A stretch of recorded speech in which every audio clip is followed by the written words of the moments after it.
Good afternoon, my dearest brothers, sisters, respected elders, and loving youngsters of the state of the Punjab. मैं जैसा कि मैं आपको बता रहा हूँ, मैं मैक्रो एडवाइजर के बिहाफ से बोल रहा हूँ। मेरे दफ्तर में, मेरी ऑर्गेनाइजेशन में कई दिनों से ये आ रही थी, कुछ क्वेश्चंस आ रहे थे लोगों के।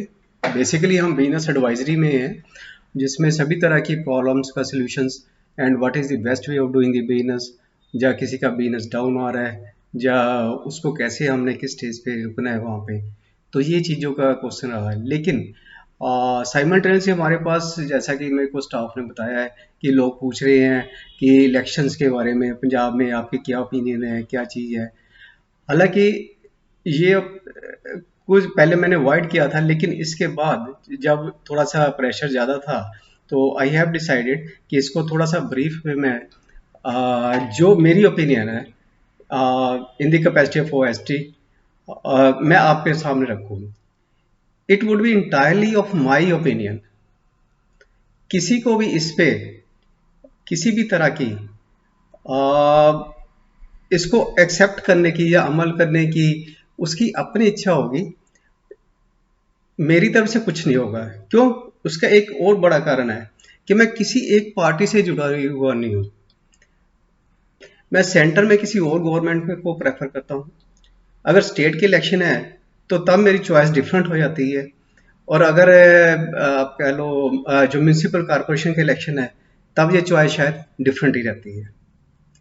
तो इट ऑल, और सेकेंडली ये थोड़ी चेंज भी होती रहती है, पर्टिकुलरली सेंटर को छोड़ के स्टेट और उसके लिए थोड़ी चेंज होती रहती है। कारण इट ऑल डिपेंड्स कि कौन सी पार्टी है।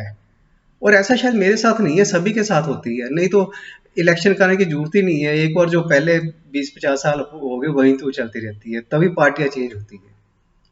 So this is the brief point of view my from my side.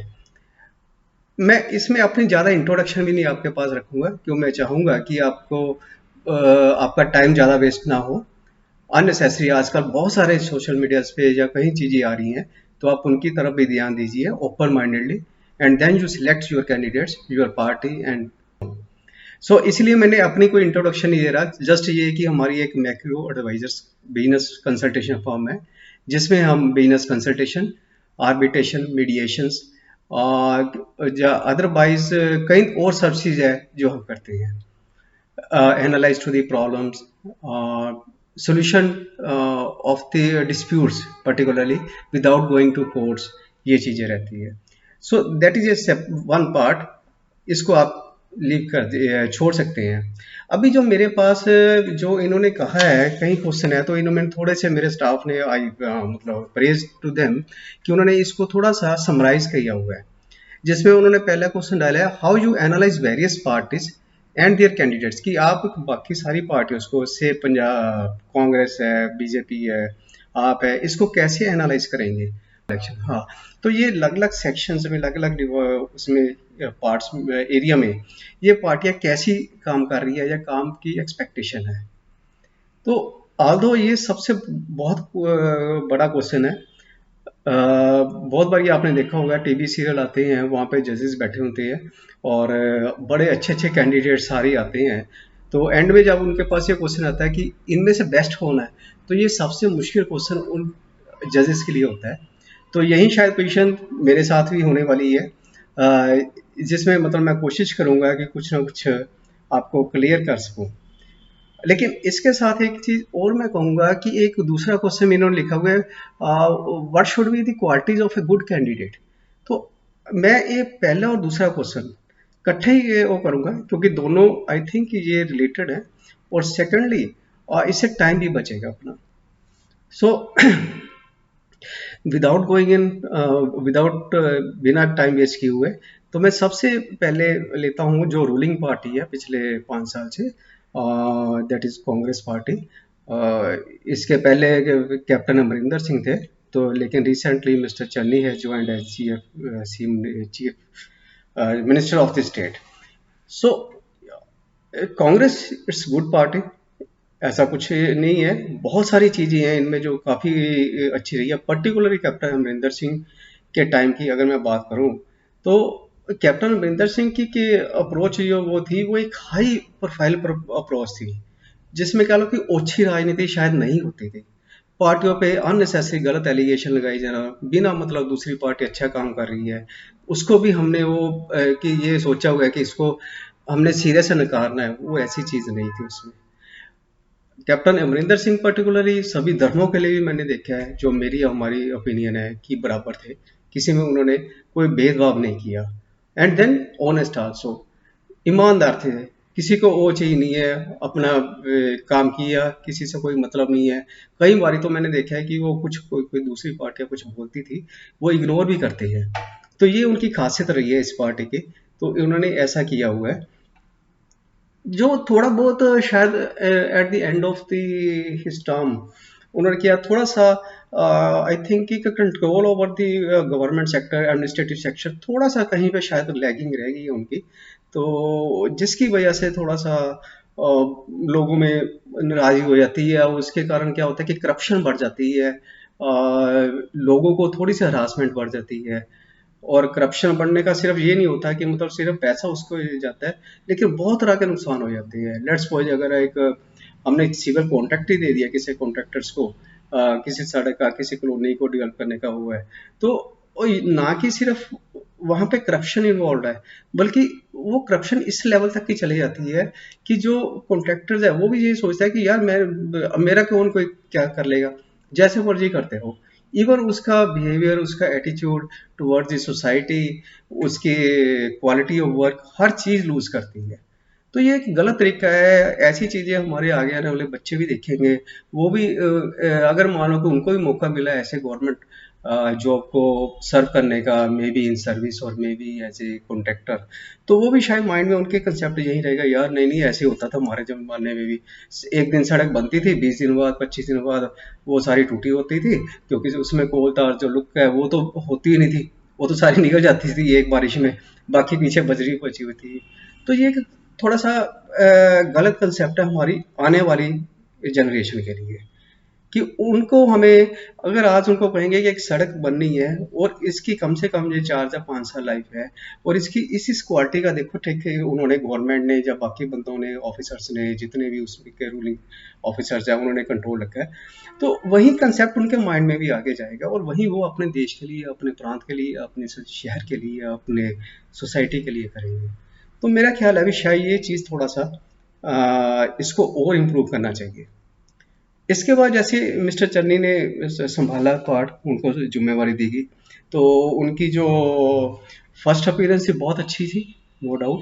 Very seems to be very gentle and polite भी लगते हैं, है भी है, ऐसा कुछ नहीं है। लेकिन शायद पता नहीं उसके बाद कुछ ऐसे इश्यूज सामने आए मीडिया में, माफिया, होर्डिंग, एडवर्टाइजमेंट्स, या एक पीएम की सिक्योरिटी का इशू, वो शायद नहीं ठीक है अपनी सोसाइटी के लिए। अगर हम खाली सिक्योरिटी की बात करें तो मेरे को ये नहीं पता, क्योंकि मेरे ना हमारे पास इतना होता है टाइम, कि हमने जो न्यूज़ में सुनते हैं उसी की बेसिस पे मैं बात कर रहा हूँ, कि ये एक मुद्दा ऐसा रह जाता है कि हमें, अगर एक डीप विजन से सोचें, जब लॉन्ग टर्म विजन से चलते, इसका इफेक्ट बहुत बड़ा पड़ेगा अपने स्टेट को। अच्छी से अच्छी कंपनियां, बड़े कारपोरेट सेक्टर, उनके माइंड में एक जनरल सा कंसेप्ट आ जाता है कि यहाँ पे सिस्टम दुरुस्त नहीं है, वहां पे हम कैसे जा सकते हैं। तो ये एक छोटा सवाल नहीं है। मेरी जो भी गवर्नमेंट आएगी अभी किसी भी तरह की, मेरा उनसे ये एक पर्टिकुलर क्वेश्चन रहेगा, शायद वो डिफरेंट हो मेरी सलाह से, कि सबसे पहले हमें ये इंप्रेशन खत्म करना होगा कि पंजाब में कोई भी आ जाओ, किसी भी तरह के आ जाओ, किसी दूसरी स्टेट से आ जाओ, किसी दूसरे कंट्री से आ जाओ, तो आपको पूरा वेलकम मिलेगा, ऑनेस्टी मिलेगी, लॉयल्टी मिलेगी, इजीनेस टू वर्क होगा, कहीं पे भी किसी को कोई दिक्कत नहीं आएगी। तो ये एक सबसे बड़ा एक मुद्दा जो मैं, एक बाद में मेरे को कहा गया है कि कुछ सजेशन हो देना, तो मैं ये पार्ट सजेशन का अभी कवर करता हूँ कि हमें अब पंजाब में ऐसी अप्रोच बनानी होगी जिससे कि लोग पंजाब में आए। मेरे को ये नहीं है कि आप दूसरी स्टेटें छोड़ के आए, after all they are all Indians, सारे भारतवासी हैं। हमने आपस में कंपटीशन नहीं करना, टू सम एक्सटेंट जहाँ जरूरी है वहाँ कीजिए, लेकिन अदरवाइज नहीं करना। हमें लाना है बाहर के लोगों को, यहाँ पे फॉरेन कंट्रीज को। हमारे बच्चे सारे आज मैं देख रहा हूँ कि कोई कनाडा जा रहा है, कोई ऑस्ट्रेलिया जा रहा है, कोई न्यूजीलैंड जा रहा है। और जब मैं उनसे पूछता हूँ कि क्या खर्चा आया, तो जनरली ये कंसेप्ट होता है कि 20-25 लाख से लेकर 50 लाख तक, मेजोरिटी केसेस में। क्योंकि जनरली जब भी हम बात करते हैं मेजोरिटी कैसी होती है, इसका मतलब ये नहीं कि सभी पे एप्लीकेबल है, सभी पे नॉट एप्लीकेबल है। अब ये देखिए कि इतना पैसा हमारा पंजाब का बाहर जा रहा है, चाहे दूसरी स्टेटों का भी अब तो जाने लग गया है। ऐसा मैं नहीं कहूँगा कि दूसरी स्टेटें नहीं जा रही, दूसरी स्टेटें भी जा रही है, साउथ से भी जा रही है, महाराष्ट्र से भी जा रही है, हिमाचल से भी इवन की जा रही है। बट हमारी कोशिश अब क्या करनी चाहिए कि हमें यह एक ऐसा इंप्रेशन देना होगा दूसरे कंट्रीज को, दूसरी स्टेट्स को, कि आप पंजाब में आइए, आपको 1% भी किसी तरह की दिक्कत नहीं होगी, हर काम आपका स्मूथ तरीके से चलेगा। इतना अच्छा माहौल हमें देना होगा अपने उन लोगों को, उनकी फैमिलीज को, उनके स्टाफ को, उनके वर्कर्स को, कि आप रात को 2 बजे भी अकेले निकल जाओगे तो आपको कोई डर नहीं होगा। पुलिस से आप डरना ना, पुलिस से आपको रक्षा के लिए रहेगी हमेशा। एक ये थोड़ा कंसेप्ट मैंने बहुत सुना था, तो ये कंसेप्ट हमें जल्दी से जल्दी ठीक करना होगा, क्योंकि अदरवाइज पंजाब में इंडस्ट्री का आप सभी को पता है और कैसा है कि ज़्यादा डेवलपमेंट नहीं हो रही, इसको हमें चेंज करना ही करना होगा। ये मेरी खास तौर पे आने वाली सरकार से एक अपील रहेगी कि आप इस तरफ ध्यान दीजिए, पंजाब के लोग बाहर ना जाएं, बल्कि बाहर के लोग, जब बाहर के फॉरेन कंट्रीज के लोग यहाँ पे आए। मेरे कुछ क्लाइंट्स हैं जो मैं अभी रिसेंटली अफ्रीका वगैरह में विजिट किया, जो वहाँ के बड़े अच्छे अच्छे बिजनेस चला रहे हैं। और मजे की बात है कि बहुत सारी चीज़ें वो जैसे सुपर स्टोर चला रहे हैं, सुपर स्टोर की मैक्सिमम चीज़ें जो है वो पंजाब से, हिमाचल से, दिल्ली से, या और कोई जगह से, यूपी बिहार से भी। लेकिन पंजाब का एक बहुत अच्छा शेयर रहता है, या ये कह लो कि नॉर्दर्न इंडिया का काफ़ी अच्छा शेयर रहता है। तो मुझे लगता है कि ऐसी कंपनियों को जब ये इंप्रेशन उनके माइंड में जाएगा, तो शायद उनकी जो प्लानिंग चल रही थी, प्लानिंग एंड पाइपलाइन चल रही थी कि हम वहाँ पे एक डंप बना दें, वहाँ से हम कंटेनर भरें और वहाँ पे वहाँ से इंपोर्ट करें, तो शायद वो मतलब शायद उसकी पेस कम हो जाएगी, या शायद उनकी प्लानिंग चेंज भी हो सकती है। तो ये चीज़ें हमें जरूर रोकनी होगी अपने स्टेट के लिए। हर पार्टी को, किसी भी पार्टी के लिए एडमिनिस्ट्रेशन अपना काम करे, और जो सिस्टम है वो अपना काम करे, अपने प्रोटोकॉल में रह के काम करे, ये बहुत ज़रूरी है। अगर हम कांग्रेस की बात कर रहे हैं तो मैं 2-3 मिनट और लूँगा, ज़्यादा नहीं। जैसे सिद्धू, मिस्टर सिद्धू है, नवजोत सिंह सिद्धू, तो he is quite honest, no doubt, किसी भी उसमें नहीं है, कि बहुत ही अच्छे ईमानदार, और वह झुकने वाले में नहीं है, सच्ची बात कहने में से पीछे नहीं हटते, उनकी ये खासियत है। तो I think we should appreciate. Sardar Manmohan Singh ji थे पहले, अभी चलो शायद मेरे को पता है थोड़ा शायद कम एक्टिव है, तो he is quite gentleman, quite honest, quite loyal. शायद मेरे को लगता है कि ये बंदे हो गए, लाल बहादुर शास्त्री हो गए, अटल बिहारी वाजपेयी हो गए, मोदी जी हो गए, कि ये लोग ऐसे हैं जो इन्होंने जिनके पास कभी अपने पास इन्होंने पैसा रखा ही नहीं, इन्होंने कभी अपने पास पैसा रखा नहीं, तो जिन्होंने अपने पास पैसा नहीं रखा, वो पैसा इलेक्शनों पे कैसे खर्च करेंगे। मुझे लगता है कि शायद ज़्यादा से ज़्यादा ये अगर इनके में कोई पार्टी वर्कर्स या सपोर्टर्स आते भी होंगे इनके ऑफिस में during the days of the elections, तो शायद चाय के कप से ज़्यादा उनको कुछ नहीं मिलता होगा। This is my guarantee. अगर वो कोई इलेक्शन कंपेन में भी जा रहे हैं, तो जो गाड़ियों में पेट्रोल है वो भी वर्कर खुद अपनी जेब से डाल के जाते होंगे, ना कि उनके। तो ये ऐसे कुछ कैंडिडेट्स हैं जो बहुत अच्छे रहे हैं कांग्रेस पार्टी में, and they are respectable always.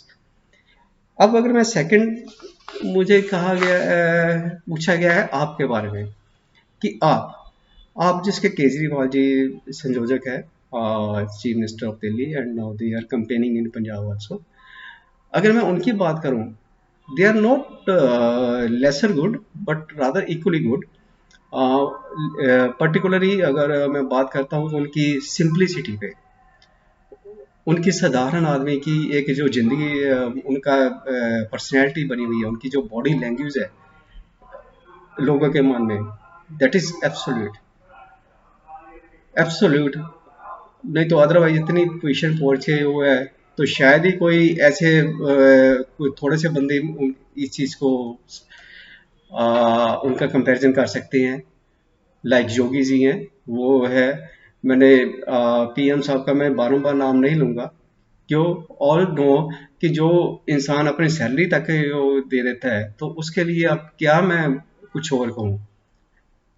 तो उसके लिए मतलब मेरे पास कोई वर्ड नहीं है। तो अगर केजरीवाल जी की बात करें तो वो बड़े इंटेलिजेंट, समझदार, और उन्होंने दिल्ली में बहुत अच्छा कंट्रोल किया हुआ है।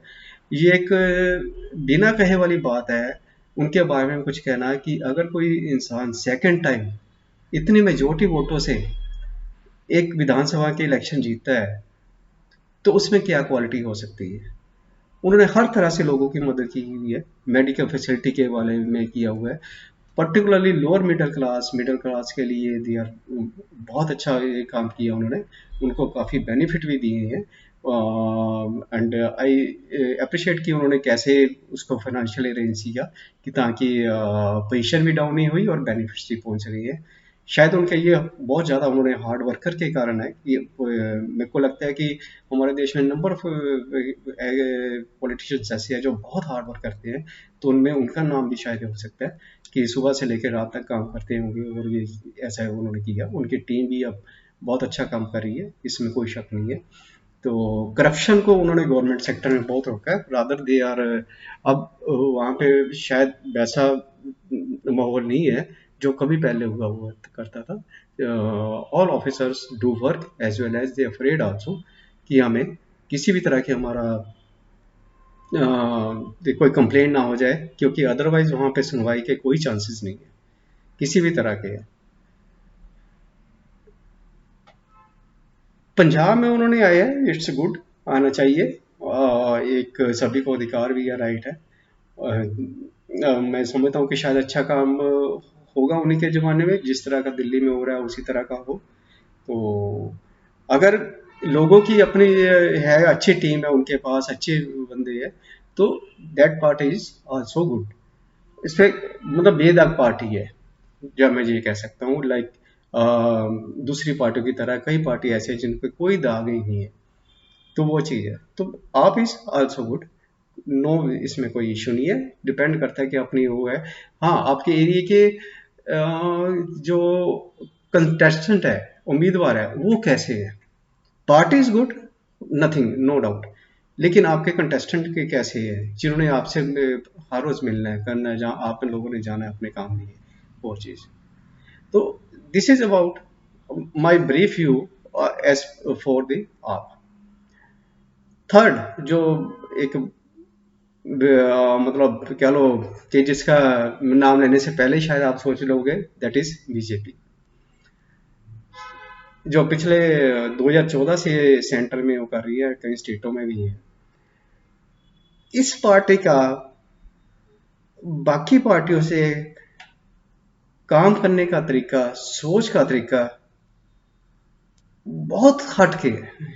जिस लेवल पे ये जाके पार्टी काम कर रही है, मुझे नहीं लगता कि एक हम अपने छोटे छोटे परिवार भी चलाते हैं जिसमें हमारे 2 बच्चे या 3 बच्चे होते हैं, जो हम सारे एंगल पे एक पिता या एक माँ, उस सारे एंगल से हम प्रोग्रेस करते हैं। फॉर एग्जाम्पल, जब उन्होंने इलेक्शन जीता, फर्स्ट टाइम स्पीच वगैरह आई उनकी, मैंने देखा उस समय की मेरे को याद है। तो they have started their speech from the शोच of the women residing in the villages. उन्होंने उन माताओं को, उन बहनों को, उन बेटियों के लिए सबसे पहले एक प्राथमिकता रखी थी कि इनको एक शौच चाहिए, करने के लिए शौचालय चाहिए। क्यों, कम से कम उस इस पार्टी की अप्रोच ऐसी थी, उन्होंने कंसीडर किया कि एक पर्टिकुलर लेडीज को, बच्चों को, और उसके भी ऊपर जब वो पेट से होती है तो उसके लिए अपने घर से 1 किलोमीटर दूर शौचालय में शौच करने के लिए जाना, सुबह 5 बजे या 6 बजे अंधेरे में जाना, तो क्या तकलीफ होती होगी उसको। हम ह्यूमन बीइंग है, दो ही जेंडर है, मेल फीमेल। हम एज ए मेल सोच के देखिए हम कितनी बारी शौचालय यूज करते हैं, लेकिन हमारे लिए कोई रिस्ट्रिक्शन नहीं होती, हम कहीं भी ढूंढ लेते हैं। लेकिन एक लेडीज के लिए, फीमेल्स के लिए, जो सारा दिन सुबह एक बार जाके के बाद वो पता नहीं कितनी की बारी अपनी तकलीफ को वहां पे रोकती हूँ। तो ये एक स्पिरिट थी उनके अंदर जो उन्होंने की, और इस चीज को बड़े अच्छे तरीके से उन्होंने किया। मैंने गांव में जा जाके देखे कि वहां पे भी शौचालय बने हुए छोटे छोटे, जहाँ पे वो नहीं था। सफाई, सफाई का मेरे को नहीं लगता कि एक इतने बड़ी लेवल पे पहुंच के शायद किसी ने ज्यादा इस तरफ ध्यान दिया होगा। But this government had decided, और इवन कि उन्होंने अपने झंडे बना दिए, अपने पार्टी उसको गांव दे दिए, एक एक बंदे ने अपने वो लिए, एमएलए एमपीस ने, कि हम इस चीज की सफाई रखेंगे। हालांकि इससे अगर देखा जाए इमीडिएटली शायद कोई बेनिफिट नहीं हुआ होगा फाइनेंशियली या अदरवाइज, लेकिन लॉन्ग रन जो हमारी कंट्री का नाम आता है, जो हमें अच्छी सेहत, अच्छे खान पीन में, अच्छी साफ सफाई जगह में रहने की आदत मिलेगी, उसका शायद कोई फाइनेंशियल वैल्यू नहीं है।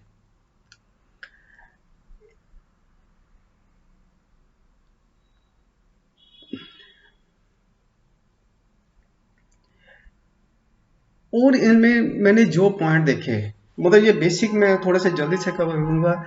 This the all the persons peoples of this party, may let's start from the Atal Bihari Vajpayee साहब, अडवाणी साहब, Amit Shah ji, Rajnath Singh ji, Nitin Gadkari ji, and Jaitley ji, and now Nirmala Sitharaman ji. तो ये इतने जेंट, इनमें जो एक गुण होना चाहिए, मतलब इंटेलिजेंस के अलावा गुण होना चाहिए, उसकी बॉडी लैंग्वेज का, उसकी जेंटलनेस का, वो सभी गुण मैंने देखा कि इस पार्टी में है। आप इस पार्टी में जाके अगर कोई सिंपल से सिंपल बंदा, एक रिक्शा पुलर, या एक गरीब से गरीब बच्चा, या गरीब से गरीब, या बीमार, या मायूस, जिसका हौसला भी टूटा हुआ है, वो भी अगर इन पार्टियों के पास जाके अगर अपनी कोई डिमांड रखता है, और मन में सोच के जाता है कि मैं इनके सामने मैं दो बातें रखूंगा, एक ये, लेकिन शायद वो बात करते करते उनको इतना कंफर्ट महसूस होता है इनकी बॉडी लैंग्वेज से, इनके प्यार से, कि वो शायद दो की बजाय चार बातें कह जाता है उनको अपनी तकलीफ की। तो ये जो चीजें हैं, ये इस पार्टी में मैंने देखने को मिली। हाल तो ये छोटी है फाइनेंशियली, ये कहूँगा कि उस समय मैंने ऐसा नहीं था कि कभी मेरे को इस चीज पे बोलना पड़ेगा। लेकिन ये सुना था कि शायद 2019 या 2018 तक सारे पूरे इंडिया में घर घर में इलेक्ट्रिसिटी होगी। And sisters and brother, all my dears, this has been, this had been, ये हो चुका है। मैंने 2018 में या 2017 में कारगिल गया था किसी काम से, कोई गवर्नमेंट ऑफिशियल काम से। मैं आपको सच्चाई बताता हूँ कि ये काम हुआ है आज की डेट में, मेरे को नहीं लगता कि शायद कोई एरिया इससे छूटा हुआ हो। कारगिल जहाँ पे हमारा युद्ध भी हुआ था, उसी कारगिल में मैं तकरीबन वहां पे 6-7 दिन रहा था। कभी फुर्सत मिलती थी तो जरूर दिल होता था कहाँ लड़ाई हुई है, कौन सा मेमोरियल बना हुआ है। तो ऐसे ही एक दिन मैं कारगिल की दूसरी तरफ, जहाँ पे पाकिस्तान का बॉर्डर था, वहां पे मैंने कहा भी मैंने जाना है। एंड माय जो पीपल थे, पुलिस थे, एंड दे, उन्होंने कहा ठीक है जी, हम अभी अरेंज कर देते हैं। मैंने देखा एक बहुत दूर गांव था, मेरी फोटोज भी है वहां पे, नाम मेरे को भी याद नहीं, शायद मेरे उसमें मोबाइल में या उसमें पड़ी होगी, और वहां पे बोर्ड भी लिखा हुआ था। वो बिल्कुल पाकिस्तान की सीमा के पास था। लेकिन मेरे को और भी उसमें पता लगा कि ये जो गांव था, इसमें 15-20 घर थे, जिसमें देखने में कुछ पशु बंधे हुए थे, दूध देने वाले थे, कुछ बकरियां थी, या आसपास छोटे से हुए। ओनली 15-20 घरों का एक गांव था। और मुझे ये थोड़ा सी सुन के भी अच्छा लगा कि ये गांव, जब हमारी एक लड़ाई हुई थी 1971 की, तो पाकिस्तानी यहाँ से पहले ये उनके कब्जे में था, तो ये वो यहाँ से खाली करके दूर चले गए, अपना बॉर्डर उन्होंने आगे ले गए थे। तो it's a matter of pride कि अच्छा है। तो मेरे को जनरली बात हुई, शाम का टाइम था, तो मैंने कहा यार 5-6 बजे थे उस समय, कुछ शायद मेरे को ज़्यादा कुछ नया नहीं आ रहा था, तो अंधेरा था भी और नहीं भी था, दैट शुरू हो रहा था। तो मैंने जनरली उनसे पूछा कि क्या लाइट भी है यहाँ पे? तो उन्होंने कहा सर आप वेट 15-20 मिनट्स, अभी किसी घर की लाइट नहीं चली, अभी आपको लाइट भी वहां पे नजर आ जाएगी। तो मैंने कहा कैसे, how how it is possible? तो उन्होंने बताया सिर्फ 15-20 के लिए घरों के लिए सरकार ने वहां पे इलेक्ट्रिसिटी का इंतजाम किया है। मैंने कहा ये तो कम से कम मेरे को देखने में लग रहा है कि अभी भी हम हमारे से यहाँ पे हम खड़े हैं 2 या 3 किलोमीटर आगे होगा। एग्जैक्टली उन्होंने कहा ये 4 किलोमीटर से कम का एरिया नहीं होगा। तो ये 15-20 वो then they showed me the wires जो वहां पे इलेक्ट्रिसिटी जा रही थी। तो उसमें जब मैंने देखा तो मैंने कहा यार 15-20 लोगों के लिए मतलब लाइट और इतना बड़ा खर्चा और इतना। दे सेड यस, कुछ समय पहले यहाँ पे लाइट पहुंचाई गई है सिर्फ 15-20 घरों को देने के लिए, और इसके लिए हो सकता है कि कम से कम 5-6 किलोमीटर लंबी वायर पड़ी हो और बीच में उसका कोई यूजेंस नहीं है। तो मेरे को इमीडिएटली याद आया कि कभी इंसिडेंट्स होते थे कि मतलब भी कोई जापान में ऐसा सिटी है, वहां पे एक बच्चे को लेने के लिए एक गाड़ी जाती है स्कूल के लिए भी, ताकि उसका स्कूल ना हुए। तो तब मैंने कहा कि नाउ यू आर नॉट मतलब लेसर देन दीज कंट्रीज। तो हो सकता है कि हम कई मामलों में उनसे भी ऊपर आ गए हैं। तो आई सैल्यूटेड द गवर्नमेंट कि क्या सोचा उनकी। तो ये थी छोटी चीजें। अगर मैं आज इसी गवर्नमेंट की बात करूं बड़े लेवल पे कि इन्होंने कैसे बिजनेस को मैनेज किया, पहले तो मैं इंटरनली बिजनेस की बात करूंगा या दूसरे मुद्दों पे बात करूंगा, चाहे वो अंदरूनी डेवलपमेंट है, किसी तरह की है, कितने कानून पास किए, 3 तलाक का कानून जो मेरे हिसाब से शायद ही कोई भाई बहन भूल सकता है, कि क्योंकि ये सभी के साथ हो सकता था, किसी के भी साथ है, और जिसके साथ होता है वो या तो किसी की बेटी होती है, भाई की बहन भी हो सकती है, और बच्चे की माँ भी हो सकती है। तो इससे खाली ये नहीं है, मैं बल्कि इस गवर्नमेंट में एक चीज मैंने जो फर्क महसूस किया है कि ये काम ज्यादा करते हैं लेकिन गिनाते कम है, जो मेरे को लगे।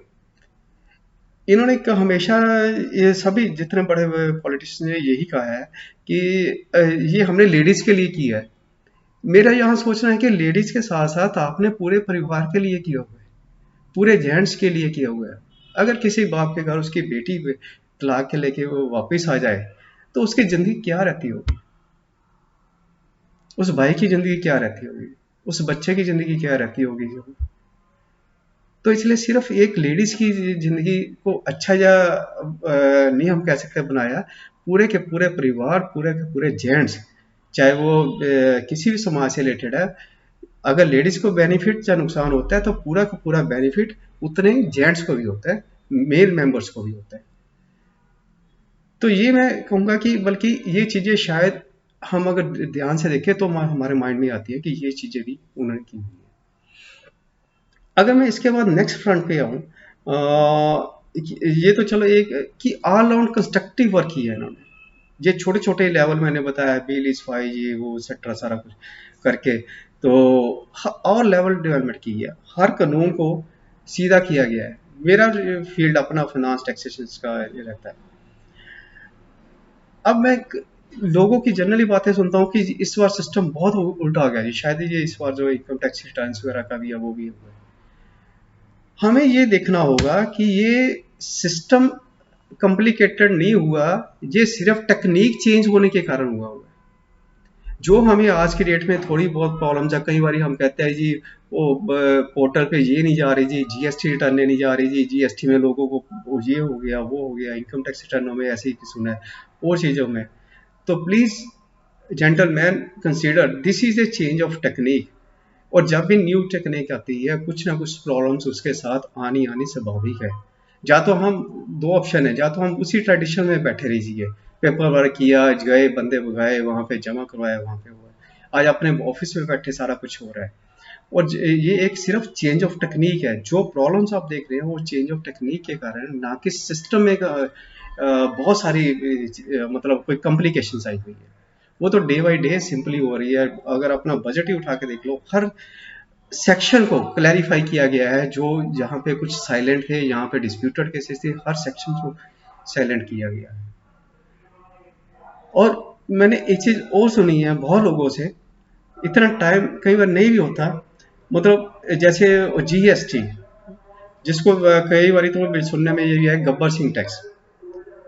लेकिन मैं गारंटी के साथ कहता हूँ, मैं जितने बिजनेसमैन को मिला, चाहे उसकी गिनती बहुत थोड़ी होगी, 100-200 में, 50 में, 250 में होगी, मैंने उनसे पूछ के देखा कि सर जीएसटी, मैं पेपरों में, न्यूज़ में दूसरी पार्टियों से सुन रहा हूँ कि जीएसटी के कारण हमारे देश को ये नुकसान हो गया, वो नुकसान हो गया। अगर मैं आपको ऑप्शन दूं, मैं क्या मतलब मैं गवर्नमेंट के पास प्ली रखूं कि ठीक है जी, ये आपसे एक डिसीजन शायद नहीं ठीक हुआ क्योंकि कुछ लोग कहते हैं, तो क्या आप वापस उसी सिस्टम में जाना चाहेंगे जिसमें वैट लगता था, लोकल स्टेट का value added tax, central sale tax लगता था, एक्साइज लगती थी, ऑक्ट्राई लगती थी, और कितने टैक्सेस थे जो उसमें लगते थे? क्या आप एक उसको हटा के surcharge, different fringe benefit tax and number of, क्या आप उसमें जाना चाहेंगे? अब यकीन मानिए, एक भी बंदे ने, जो कहीं पर मैंने कई बार उनके मुंह से सुना था, नहीं नहीं जीएसटी लग गया, ये हो गया, वो हो गया, काम डाउन आ गया, वो बढ़ गया, कम हो गया। एक भी बंदा मेरे सामने इंडिविजुअली, पर्सन टू पर्सन, ये मैं यस करने को तैयार नहीं था कि नहीं, मैं पिछले सिस्टम में जाना चाहता हूँ। देन व्हाई दिस इज मतलब हैपनिंग, कि क्यों इतने डिबेट हो रहे हैं, इतने टाइम वेस्ट हो रहा है पूरे कंट्री के पॉलिटिशियंस के या बड़े टीवी चैनलों पे होते हैं, और उनको सुन के लोगों के टाइम वेस्ट होते हैं और भ्रमित होते हैं। माइंड में फिर होता है, पता नहीं ठीक है हुआ जीएसटी, पता नहीं गलत हुआ, पता नहीं ठीक हुआ, पता नहीं। तो ये चीजें मेरे को आज तक नहीं किसी ने कहा कि नहीं मैं पुराने में सिस्टम में जाना चाहता हूँ। आज मैं लोगों की बुक्स देखता हूँ, जीएसटी जो एक महीने में ड्यू होता है एक्स्ट्रा है, अगले महीने 10, 15, 20 तक खत्म हो जाता है। जबकि वैट के रिफंड आज के मैं कब पता नहीं कितने कितने सालों के लोगों के पेंडिंग पड़े हैं, कोई हो नहीं है। मतलब मैं ये बताना चाहता हूँ कि जीएसटी को लाके कितनी बड़ा एक बिजनेस कम्युनिटी को कितना बेनिफिट दिया है, मुझे नहीं लगता कि शायद कोई कर पाता। आज आपने अपने पैसे रिफंड करने हैं, आपने पिछले महीने टैक्स ज्यादा आपका चला गया कि किसी वजह से, आपने डायरेक्ट नहीं दिया, इनडायरेक्टली ज्यादा चला गया ड्यू टू परचेज और ड्यू टू अदर रीजन। आज अपने आप आपके पास राइट है कि खुद ही उस एक्सेस अमाउंट को एडजस्ट कर लो। क्या पहले कभी ऐसा राइट था? किसी भी गवर्नमेंट के जाने ऐसा राइट था एक अपने एक आम लोग के लिए, वो अपने पैसे अपने आप अपनी मर्जी से ही उसको एडजस्ट कर ले, ज्यादा दिए हुए पैसे, चाहे वो अगले 10 दिन की सेल में करे, चाहे 15 दिन की सेल में करे, चाहे 20 दिन के करे, चाहे 2 महीने की सेल में करे। तो फिर ये कहाँ से मतलब लोगों के लिए एक परेशानी का कारण बना हुआ है? I don't know. कुछ लोग मेरे से, हो सकता है ये वीडियो देखने के बाद ही आर्गू कर सकता है कि नहीं जी फलां आइटम पे टैक्स लग गया। तो मैं उनको भाई साहब यही कहूंगा, किसी चीज पे टैक्स लगना ना लगना ये समय की डिमांड होती है, ना कि पूरे सिस्टम की डिमांड होती है। आज किसी सेक्टर को हमने ऊपर लेना, हम उसका टैक्स नीचे कर देते हैं। एग्रीकल्चर सेक्टर में कोई वो नहीं है, सिमिलरली कपड़ा, टेक्सटाइल या अदर चीजें। लेकिन जब हम देखते हैं कि now we are self dependent उस सेक्टर में, तो हमें दूसरे मुद्दों पे खर्च करने के लिए ये टैक्स लगाना ही पड़ेगा। और ये होता आया हुआ है, हर साल के बजट में, हर साल के बजट में ऐसा आता ही है। किसी का 5 बढ़ गया, किसी का 10 बढ़ गया। ये सिर्फ ऐसा नहीं कि 5 बढ़ गया या घट गया, नहीं, उस समय की जरूरत थी। बट जो इस समय की फाइनेंस मिनिस्टर, जब पहले फाइनेंस मिनिस्टर ने किया, उन्होंने इसको इतना कम चेंजेस किए हैं। तो मेरा ख्याल है कि शायद इस तरह की चेंजेस अभी देखने को हम लोगों को मिल रही है बीइंग प्रोफेशनल, पहले कभी नहीं मिली थी। हमने उनसे कई बार सवाल किया कि इस बार मान लो कि जैसे इनकम टैक्स में कोई चेंज नहीं की है, तो उनका ये था क्या करना है चेंज करके, क्या आप अपनी कॉम्प्लिकेशन या लोगों की कॉम्प्लिकेशन से लोगों की कंफ्यूजन बढ़ाना चाहते हैं? ये जो अभी लेवल चल रहा है आज के समय के मुताबिक, ये टैक्सेशन के जो रेट्स हैं, these are the best rate. ना ये लोगों पे बर्डन है, हमने जहाँ पे है इसको सपोर्ट कर रहे हैं, बल्कि कई जगह और रिड्यूस कर रहे हैं, लेकिन ऐसा नहीं कि एंटायरली उसको एक दिखाने के लिए, काम दिखाने के लिए कि हमने ये काम किया है, कहीं से 2% बढ़ा दिया, कहीं से 1% घटा दिया। ऐसा नहीं है, हमने कभी इस बात की इच्छा ही नहीं रखी। We are totally concern with the work. काम होना चाहिए, सुचारू रूप से होना चाहिए, जल्दी होना चाहिए, तभी आज हमारी इतनी कलेक्शंस जीएसटी की या अदरवाइज बढ़ रही है। और मैं कहूंगा ये बहुत अच्छा स्टेप है। अभी मैं देख रहा था कि मेरे दोस्त भी, कलीग्स भी बता रहे थे कि बिजनेसमैन के लिए एक और इतना अच्छा पॉइंट उन्होंने किया है जो शायद किसी को पता ही नहीं है। That is the faceless assessment in various departments, से इनकम टैक्स अदरवाइज। सर, मैं सभी बिजनेस भाइयों को जो भी एंटरप्रेन्योर है, मे बी मेल और मे बी फीमेल, मैं बताना चाहता हूँ कि ये एक ऐसा, मतलब एक आपके लिए अच्छा काम किया गया है जिसका कोई कंपैरिजन नहीं है। आपको कोई दफ्तरों में जाने की जरूरत नहीं, कोई इतने बुक्स लेके आप बस से लेके, लाला जी भी साथ में जा रहे हैं, अकाउंटेंट भी साथ जा रहा है, सीए वकील भी साथ में जा रहा है, कोई किसी को जाने की, अब घर बैठे उसमें वो कर रहे हैं। और इसमें मैं इस प्लेटफॉर्म में नहीं बता सकता कि कितना बेनिफिट है एंटरप्रेन्योर्स को, बिजनेस एंटरप्रेन्योर को, मैं इस प्लेटफॉर्म पे नहीं बता सकता। 1-to-1 में मैं आपको बता सकता हूँ,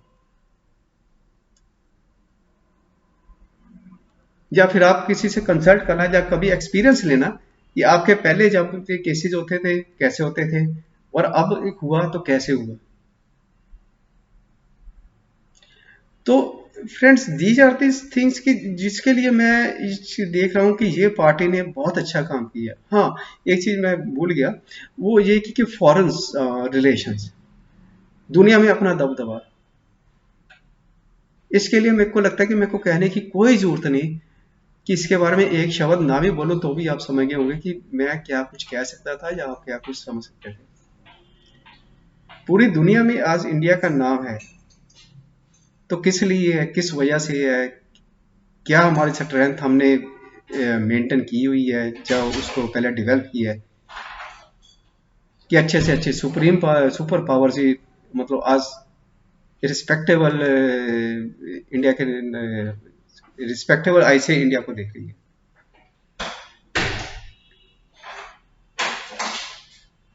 सो these are the certain points जो इस गवर्नमेंट ने, मतलब without living any corner of this, मतलब सोसाइटी या any corner of the any segment, जो इन्होंने किया है। फिर इनकी जो टीम है, that is marvellous, experienced, intelligent, hard worker, जिसका लीडर सुबह 4 बजे से उठ के रात को 11 बजे 10 बजे तक, 11 बजे तक काम करता है, वो कैसे अपने सबॉर्डिनेट्स को बैठने देगा?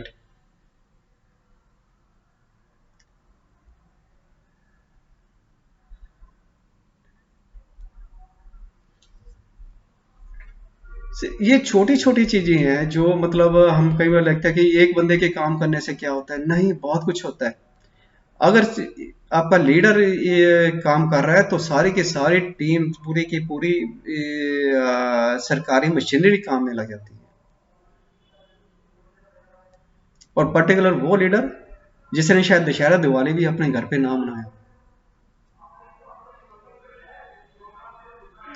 दिवाली के दिन भी सोचता है कि मैं उन लोगों के पास जाऊं, किन के पास, मेरे आप जैसे लोगों के पास नहीं, उन लोगों के पास जाऊं जो ड्यूटी कर रहे हैं।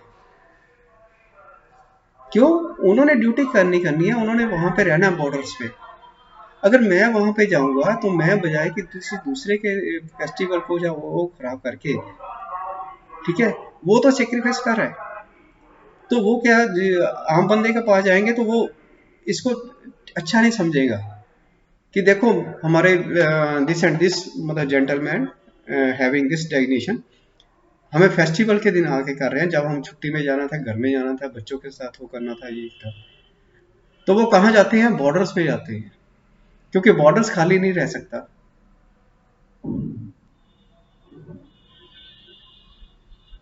He is also human being. उसका भी दिल करता है कि मैं अपने जो उसको मिला हुआ है, जो भी स्टेटस है, वहां पर रुकूं, देखूं, रिश्तेदारों के साथ मिलूं, भाई भतीजे माँ सबसे जो करूं। और तो और चलो सिटी की चहल पहल ही ऑब्जर्व करूं, बट नहीं। सो इस गवर्नमेंट में मेरे को ये सारे बेनिफिट्स नजर आए कि जो एक है जिसका जो मतलब खाली 56 इंच का सीना ही नहीं है, सिर्फ अपने भारतीयों के लिए नहीं है, जो पूरे वर्ल्ड के लिए है। तो मेरा अपना मानना है कि इस पार्टी के कैंडिडेट्स भी उसी तरह काम करेंगे जिस तरह की उनकी लीडरशिप कर रही है। तो ये मेरे पहले हो, अभी मेरे को लगता है काफी हो। अगर मैं एक लास्ट में छोटा सा लेता हूँ, मेरे को एक सुजेशन पे आया है, जब अगर मैं पंजाब के, हाँ, सुजेशंस की बात करूं, लास्ट में एक क्वेश्चन कहा गया हुआ है कि आप ही की सुजेशंस क्या है। तो मेरे ख्याल से मैंने कई पार्टियों के मैनिफेस्टो पढ़े हैं, पंजाब सरकार में Congress, BJP, Akali and so on आपके। तो मैं ये समझता हूँ कि शायद इसमें कुछ चीजें और उनको कवर करनी चाहिए थी, लाइक ग्रीवेंसी सेल्स। मैं सभी पार्टियों से बल्कि अपील करता हूँ उसके कि आप ज़्यादा से ज़्यादा ग्रीवेंसी सेल्स पे जोर दीजिए। हमारे पुलिस की एक लिमिटेशंस है, हमारी सिक्योरिटी एजेंसियों की एक लिमिटेशंस है, हमारे कोर्ट्स की एक लिमिटेशंस है, जिसमें ऑलरेडी इतने केसेस पड़े हैं जो कि मतलब कि लेंथी हो रहे हैं। और अब एक चीज़ और भी कहना चाहूँगा कि 2 साल से तो और ज़्यादा पेंडेंसी होगी, कारण कोरोना के कारण कोर्ट्स वगैरह में काम चल नहीं रहा। तो आप ऐसे एक ग्रीवेंसी सेल्स कीजिए, और मे भी इसको कैटेगराइज कर सकते हैं फॉर बिजनेसमैन, जिसमें हर तरह के बिजनेसमैन की प्रॉब्लम्स को सुना जाए, उनको जगह जगह वो करने की बजाय, कोर्ट कचहरियों में जाने की बजाय, वहीं पे उनका सोल्यूशन हो for them. For social reason grievance cells हो सकती हैं। इसमें ऑलरेडी जैसे पंजाब में, मेरे को पता है, मैं खुद उसमें थोड़ा एसोसिएटेड भी रहता हूँ। Punjab women and child care centre है बना हुआ, बहुत अच्छा काम करता है, लोगों के नंबर ऑफ प्रॉब्लम वहाँ से होते हैं। तो ऐसे और भी होने चाहिए, जिसमें लोग आम जेंट्स भी जा सके, अदरवाइज भी सोशल कोई डिस्प्यूटेड है वो जा सके। तो आई थिंक कि वो बहुत जरूरी है। तीसरा एक ग्रीवेंसी सेल ये जरूर होना चाहिए जो गवर्नमेंट ऑफिस के साथ प्रॉब्लम होती है लोगों को, मे भी किसी कैटेगरी का है, अपने काम से हटके वो किसी ना किसी गवर्नमेंट के डिपार्टमेंट से इतना घबराता है, इतना वो करता है, उसके लिए फिर वो एजेंट अपॉइंट करता है, मिडल मैन अपॉइंट करता है, उसको अप्रोच करता है, और जब तक उसका वो मैटर सॉल्व नहीं होता, जेंटलमैन, मैं सही से कहता हूँ, वो अपने काम को ध्यान से कर ही नहीं पाता, उसकी कंसंट्रेशन ही नहीं बन पाती उसमें। तो ये एक छोटा सा, मैं इस पे ज्यादा ना हो करके कहूंगा कि ग्रीवेंसी सेल जितने हो उतनी अच्छी है। अगर मैं इसी को साथ में जोड़ूं तो ज्यादातर आप ये भी कह सकते हो कि जैसे कोई भी डिस्प्यूटेड केसेस है, उसमें जैसे मीडिएशन लेकर कंसेप्ट लेके आना चाहिए।